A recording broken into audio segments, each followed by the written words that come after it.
The Picture in the House by H.P. Lovecraft. Searchers after horror haunt strange far places. For them are the catacombs of Tolmais and the carven mausolea of the nightmare countries.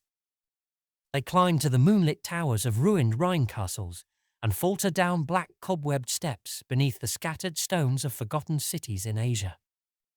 The haunted wood and the desolate mountain are their shrines, and they linger around the sinister monoliths on uninhabited islands. But the true epicure and the terrible, to whom a new thrill of unutterable ghastliness is the chief end and justification of existence, esteems most of all the ancient, lonely farmhouses of backwoods New England. For there the dark elements of strength, solitude, grotesqueness, and ignorance combine to form the perfection of the hideous. Most horrible of all sights are the little unpainted wooden houses remote from travelled ways, usually squatted upon some damp, grassy slope or leaning against some gigantic outcropping of rock. 200 years and more they have leaned or squatted there, while the vines have crawled and the trees have swelled and spread. They are almost hidden now in lawless luxuriances of green and guardian shrouds of shadow, but the small paned windows still stare shockingly, as if blinking through a lethal stupor which wards off madness by dulling the memory of unutterable things. In such houses have dwelt generations of strange people, whose like the world has never seen. Seized with a gloomy and fanatical belief which exiled them from their kind, their ancestors sought the wilderness for freedom. There the scions of a conquering race indeed flourished free from the restrictions of their fellows, but cowered in an appalling slavery to the dismal phantasms of their own minds. Divorced from the enlightenment of civilization, the strength of these Puritans turned into singular channels, and in their isolation, morbid self-repression, and struggle for life with relentless nature, there came to them dark furtive traits from the prehistoric depths of their cold northern heritage. By necessity practical, and by philosophy stern, these folk were not beautiful in their sins. Erring as all mortals must, they were forced by their rigid code to seek concealment above all else, so that they came to use less and less taste in what they concealed. Only the silent, sleepy, staring houses in the backwoods can tell all that has lain hidden since the early days, and they are not communicative, being loath to shake off the drowsiness which helps them forget. Sometimes one feels that it would be merciful to tear down these houses, for they must often dream. It was to a time-battered edifice of this description that I was driven one afternoon in November 1896 by a rain of such chilling copiousness that any shelter was preferable to exposure. I had been travelling for some time amongst the people of the Miskatonic Valley in quest of certain genealogical data, and from the remote, devious and problematical nature of my course, had deemed it convenient to employ a bicycle despite the lateness of the season. Now I found myself upon an apparently abandoned road, which I had chosen as the shortest cut to Arkham, overtaken by the storm at a point far from any town, and confronted with no refuge save the antique and repellent wooden building, which blinked with bleared windows from between two huge leafless elms, near the foot of a rocky hill. Distant though it was from the remnant of a road, the house none the less impressed me unfavourably the very moment I espied it. Honest, wholesome structures do not stare at travellers so slyly and hauntingly, and in my genealogical researches I had encountered legends of a century before, which biased me against places of this kind. Yet the force of the elements was such as to overcome my scruples, and I did not hesitate to wheel my machine up the weedy rise to the closed door, which seemed at once so suggestive and secretive. I had somehow taken it for granted that the house was abandoned, yet as I approached it I was not so sure, for though the walks were indeed overgrown with weeds, they seemed to retain their nature a little too well to argue complete desertion. Therefore, instead of trying the door, I knocked, feeling as I did so a trepidation I could scarcely explain. As I waited on the rough, mossy rock which served as a doorstep, I glanced at the neighbouring windows and the panes of the transom above me, and noticed that although old, rattling, and almost opaque with dirt, they were not broken. The building, then, must still be inhabited, despite its isolation and general neglect. However, my rapping evoked no response, so after repeating the summons I tried the rusty latch and found the door unfastened. Inside was a little vestibule with walls from which the plaster was falling, and through the doorway came a faint but peculiarly hateful odour. I entered, carrying my bicycle, and closed the door behind me. Ahead rose a narrow staircase, flanked by a small door probably leading to the cellar, while to the left and right were closed doors leading to rooms on the ground floor. Leaning my cycle against the wall, I opened the door at the left and crossed into a small, low-ceiled chamber, but dimly lighted by its two dusty windows and furnished in the barest and most primitive possible way. It appeared to be a kind of sitting room, for it had a table and several chairs, and an immense fireplace above which ticked an antique clock on a mantel. Books and papers were very few, and in the prevailing gloom I could not readily discern the titles. What interested me was the uniform air of archaism as displayed in every visible detail. Most of the houses in this region I had found rich in relics of the past, but here the antiquity was curiously complete, for in all the room I could not discover a single article of definitely post-revolutionary date. Had the furnishings been less humble, the place would have been a collector's paradise. As I surveyed this quaint apartment, I felt an increase in that aversion first excited by the bleak exterior of the house. Just what it was that I feared or loathed, I could by no means define, but something in the whole atmosphere seemed redolent of unhallowed age, of unpleasant crudeness, and of secrets which should be forgotten. I felt disinclined to sit down, and wandered about examining the various articles which I had noticed.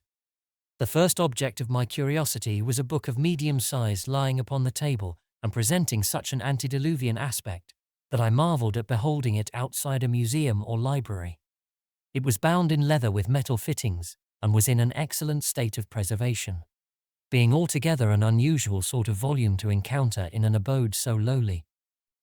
When I opened it to the title page, my wonder grew even greater, for it proved to be nothing less rare than Pigafetta's account of the Congo region, written in Latin from the notes of the sailor Lopez and printed at Frankfurt in 1598. I had often heard of this work, with its curious illustrations by the brothers de Bry, hence for a moment forgot my uneasiness in my desire to turn the pages before me. The engravings were indeed interesting, drawn wholly from imagination and careless descriptions, and represented Africans with white skins and Caucasian features. Nor would I soon have closed the book had not an exceedingly trivial circumstance upset my tired nerves and revived my sensation of disquiet. What annoyed me was merely the persistent way in which the volume tended to fall open of itself at plate 12, which represented in gruesome detail a butcher's shop of the cannibal Anziques. I experienced some shame at my susceptibility to so slight a thing, but the drawing nevertheless disturbed me, especially in connection with some adjacent passages descriptive of Anzique gastronomy. I had turned to a neighboring shelf and was examining its meager literary contents, an 18th century Bible, a Pilgrim's Progress of like period, illustrated with grotesque woodcuts and printed by the almanac maker Isaiah Thomas, the rotting bulk of Cotton Mather's Magnalia Christi Americana, and a few other books of evidently equal age, when my attention was aroused by the unmistakable sound of walking in the room overhead. At first astonished and startled, considering the lack of response to my recent knocking at the door, I immediately afterward concluded that the walker had just awakened from a sound sleep, and listened with less surprise as the footsteps sounded on the creaking stairs.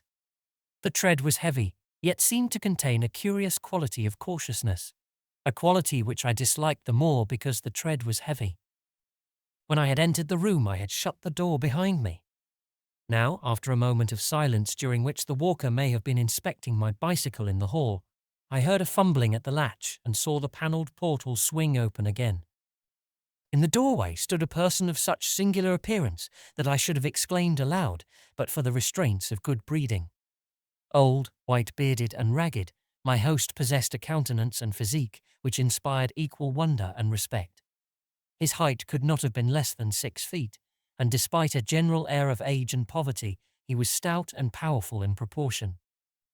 His face, almost hidden by a long beard, which grew high on the cheeks, seemed abnormally ruddy and less wrinkled than one might expect, while over a high forehead fell a shock of white hair little thinned by the years. His blue eyes, though a trifle bloodshot, seemed inexplicably keen and burning. But for his horrible unkemptness, the man would have been as distinguished-looking as he was impressive. This unkemptness, however, made him offensive despite his face and figure. Of what his clothing consisted I could hardly tell, for it seemed to me no more than a mass of tatters surmounting a pair of high, heavy boots, and his lack of cleanliness surpassed description. The appearance of this man, and the instinctive fear he inspired, prepared me for something like enmity, so that I almost shuddered through surprise and a sense of uncanny incongruity when he motioned me to a chair and addressed me in a thin, weak voice full of fawning respect and ingratiating hospitality.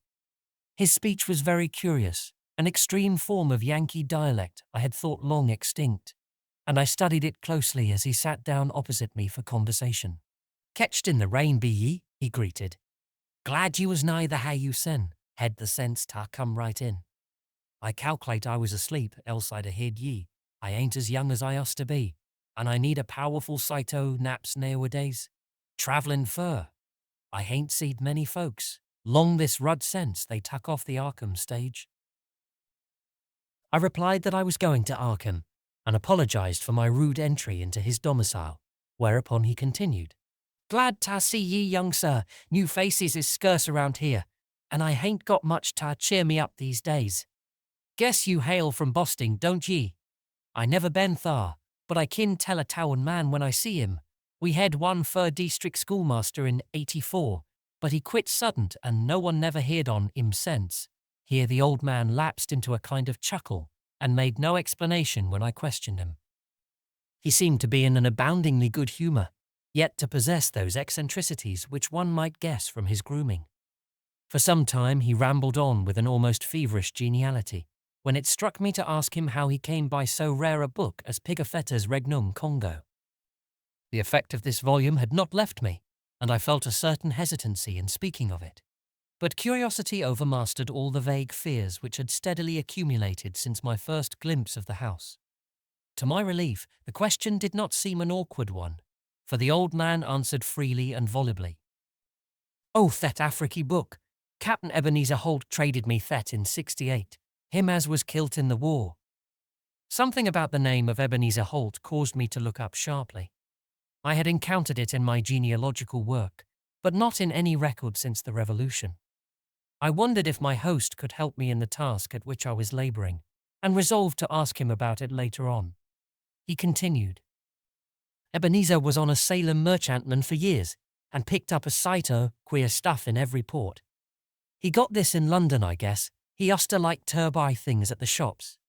I was up to his Hosues on the hill, trading horses, when I see this book. I relished the pictures, so he give it in on a swap. 'Tis a queer book here. Leave me get on my spectacles." The old man fumbled among his rags, producing a pair of dirty and amazingly antique glasses with small octagonal lenses and steel bows. Donning these, he reached for the volume on the table and turned the pages lovingly. "Ebenezer could read a leetle o' this. 'Tis Latin, but I can't. I had 2 or 3 schoolmasters read me a bit, and Passon Clark, him they say got drownded in the pond. Kin you make anything out in it?" I told him that I could, and translated for his benefit a paragraph near the beginning. If I erred, he was not scholar enough to correct me, for he seemed childishly pleased at my English version. His proximity was becoming rather obnoxious, yet I saw no way to escape without offending him. I was amused at the childish fondness of this ignorant old man for the pictures in a book he could not read, and wondered how much better he could read the few books in English which adorned the room. This revelation of simplicity removed much of the ill-defined apprehension I had felt, and I smiled as my host rambled on. "Queer how pictures kin set a body thinking. Take this un here near the front. Have you ever seed trees like that, with big leaves a-floppin' over and day on? And the men, them can't be Africans, they do be tall. Kinda like American Injuns, I guess, even if they be in Africy. Some of these here critters looks like monkeys or half monkeys and half men, but I never heard o' nothing like this un." Here he pointed to a fabulous creature of the artist, which one might describe as a sort of dragon with the head of an alligator. "But nay, I'll show ye the best on, over here nigh the middle." The old man's speech grew a trifle thicker, and his eyes assumed a brighter glow. But his fumbling hands, though seemingly clumsier than before, were entirely adequate to their mission. The book fell open, almost of its own accord, and as if from frequent consultation at this place, to the repellent 12th plate showing a butcher's shop amongst the Anzique cannibals. My sense of restlessness returned, though I did not exhibit it. The especially bizarre thing was that the artist had made his Africans look like white men. The limbs and quarters hanging about the walls of the shop were ghastly, while the butcher with his axe was hideously incongruous. But my host seemed to relish the view as much as I disliked it. "What do you think o' this? Ain't never see the like hereabouts, eh? When I see this, I tell Deb Holt. That's suthin' to stir ye up and make your blood tickle. When I read in scripture about slayin', like the Midianites was slew, I kinda think things, but I ain't got no picture of it. Here a body kin see all there is to it, I suppose. 'Tis sinful, but ain't we all born and livin' in sin? That fella being chopped up gives me a tickle every time I look at him. I have to keep looking at him. See war the butcher cut off his feet. Thar's his head on that bench, with one arm side of it, and t'other arm's on the grey-on side o' the meat block." As the man mumbled on in his shocking ecstasy, the expression on his hairy, spectacled face became indescribable, but his voice sank rather than mounted. My own sensations can scarcely be recorded. All the terror I had dimly felt before rushed upon me actively and vividly, and I knew that I loathed the ancient and abhorrent creature so near me with an infinite intensity. His madness, or at least his partial perversion, seemed beyond dispute. He was almost whispering now, with a huskiness more terrible than a scream, and I trembled as I listened. As I says, "'Tis queer hail pictures sets ye thinkin'. D'ye know, young sir, I'm right sot on this un here. Arter I got the book off Ebb, I asked to look at it a lot, especial when I'd heard Parson Clark rant of Sundays in his big wig. On't I tried suthin' funny, here young sir, don't get scared. All I done was ter look at the picture afore I kilt the sheep for market. Killin' sheep was kinda more fun arter lookin' at it." The tone of the old man now sank very low, sometimes becoming so faint that his words were hardly audible. I listened to the rain, and to the rattling of the bleared, small-paned windows, and marked a rumbling of approaching thunder quite unusual for the season. Once a terrific flash and peal shook the frail house to its foundations, but the whisperer seemed not to notice it. "Killin' sheep was kinda more fun, but d'ye know, 'twarn't quite satisfyin'. Queer hayer were craving gits a holt on ye, as ye love the almighty young man, don't tell nobody, but I swore ter God thet picture begun ta make me hungry fur victuals. I couldn't raise nor buy here, set still, what's ailin' ye? I didn't do nothin', only I wondered how 'twad be ef I did. They say meat makes blood and flesh, and gives ye new life, so I wondered ef 'twadn't make a man live longer and longer ef 'twas more the same." But the whisper never continued. The interruption was not produced by my fright, nor by the rapidly increasing storm amidst whose fury I was presently to open my eyes on a smoky solitude of blackened ruins. It was produced by a very simple, though somewhat unusual happening. The open book lay flat between us, with the picture staring repulsively upward. As the old man whispered the words, "More the same," a tiny spattering impact was heard, and something showed on the yellowed paper of the upturned volume. I thought of the rain and of a leaky roof, but rain is not red. On the butcher's shop of the Anzique cannibals, a small red spattering glistened picturesquely, lending vividness to the horror of the engraving. The old man saw it and stopped whispering even before my expression of horror made it necessary. Saw it and glanced quickly toward the floor of the room he had left an hour before. I followed his glance and beheld just above us on the loose plaster of the ancient ceiling a large, irregular spot of wet crimson which seemed to spread even as I viewed it.